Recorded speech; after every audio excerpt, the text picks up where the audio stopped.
L'heuristation d'accessibilité est le processus par lequel une personne, à un niveau inconscient, calcule la fréquence ou la probabilité d'un événement en fonction de la simplicité avec laquelle un exemple ou une situation est facile à interpréter. Dans cette analyse, la personne s'appuie sur un nombre limité d'exemples et de situations. Cela conduit à évaluer les risques et à prédire l'importance des événements par de simples conclusions fondées sur l'expérience personnelle. Ce processus est donc subjectif. Par exemple, une personne peut préférer le traitement médical le plus annoncé, alors que son analogue de marque inconnue sera plusieurs fois moins cher. Histoire de la recherche.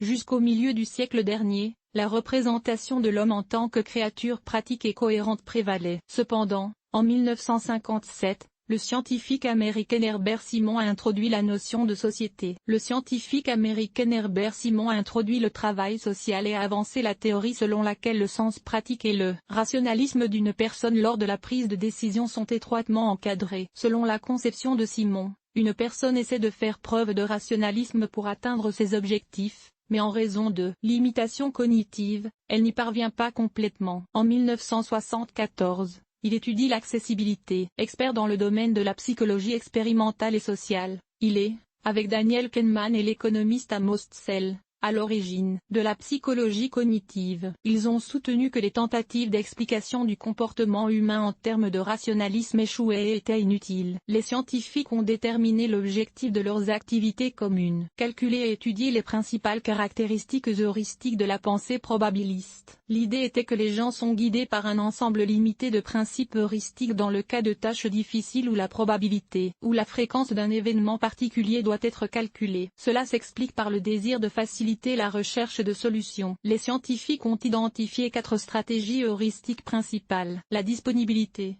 représentativité, la modification et la stabilité. Ils ont développé ce sujet dans d'autres travaux conjoints. Dans quelle situation l'heuristique d'accessibilité apporte-t-elle? Le terme heuristique de disponibilité fait référence à un phénomène psychologique dans lequel les gens ont tendance à évaluer la probabilité d'une chose en fonction de la facilité à trouver des exemples qui confirment ou réfutent ce qui est discuté. Les heuristiques ne peuvent pas fournir toutes les subtilités d'une situation et impliquent des erreurs de la part des individus. Considérons les cas où l'heuristique de disponibilité peut avoir un impact négatif.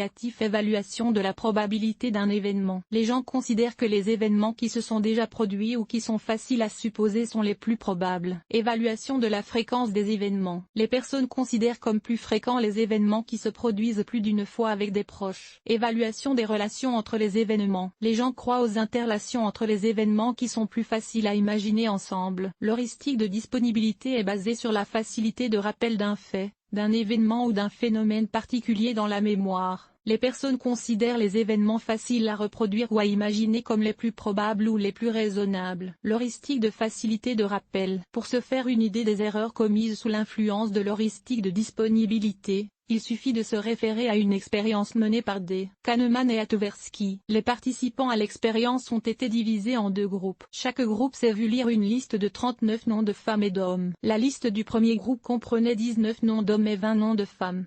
Dans le second groupe, 19 noms de femmes et 20 noms d'hommes ont été lus. En outre, dans le premier groupe, les noms masculins étaient plus célèbres, tandis que dans le second groupe, les noms féminins étaient plus célèbres. Interrogés plus avant, les sujets du premier groupe ont remarqué que les noms masculins prédominaient parmi les noms cités, alors que les noms féminins prédominaient dans le second groupe. Qu'est-ce qui a contribué à cette facilité de mémorisation? Plusieurs raisons peuvent expliquer ce phénomène. La luminosité, l'événement étant plus facilement enregistré dans la mémoire. Dans cette expérience, la reconnaissance du nom de la personne montrée, l'association directe avec ce qui se passe. Par exemple, une personne a plus de chances d'avoir vu l'accident de voiture si elle est a vu de ses propres yeux, plutôt que d'avoir simplement lu un article sur l'événement. L'actualité de l'événement. Il est plus facile de se souvenir d'événements qui se sont produits récemment. L'heuristique de la facilité de présentation. Lors de la prise de décision, la mémoire est principalement impliquée à l'aide de l'heuristique d'accessibilité. En l'absence de situation,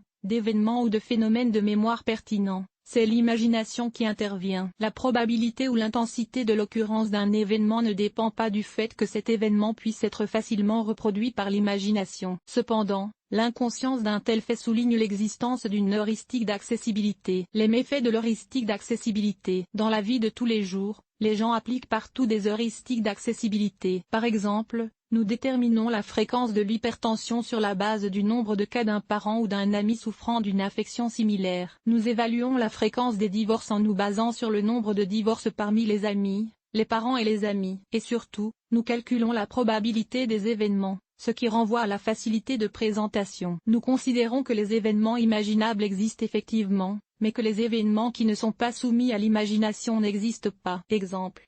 Chacun d'entre nous s'est trouvé à plusieurs reprises dans des situations où les décisions qu'il a prises ont été influencées par l'heuristique d'accessibilité. Par exemple, les ventes de billets augmentent considérablement lorsque les médias annoncent qu'une personne a gagné une grosse somme d'argent à la loterie. Dans ce cas, l'excitation agit comme une force motrice. Cependant, un facteur important est aussi un exemple proche. Les gagnants étaient de simples profanes, comme la plupart d'entre nous. L'augmentation du nombre de vols de voitures dans les médias a un effet similaire sur les gens. Cela augmente l'achat de systèmes de sécurité pour les garages. Ce type de technique de marketing est utilisé par les fabricants de nombreux types de produits. Cela va des publicités pour les lessives aux aliments pour bébés. La nouvelle d'une augmentation des cas de grippe dans certains pays a incité les gens à se méfier des personnes présentant des symptômes de rhume, de peur de contracter une mauvaise maladie. En entendant les médias parler de réduction budgétaire dans l'une des entreprises, on craint de subir le même triste sort. Les heuristations d'accessibilité sont un moyen d'être automatisé dans des situations exceptionnelles et assez courantes, sans réflexion inutile. Conclusion.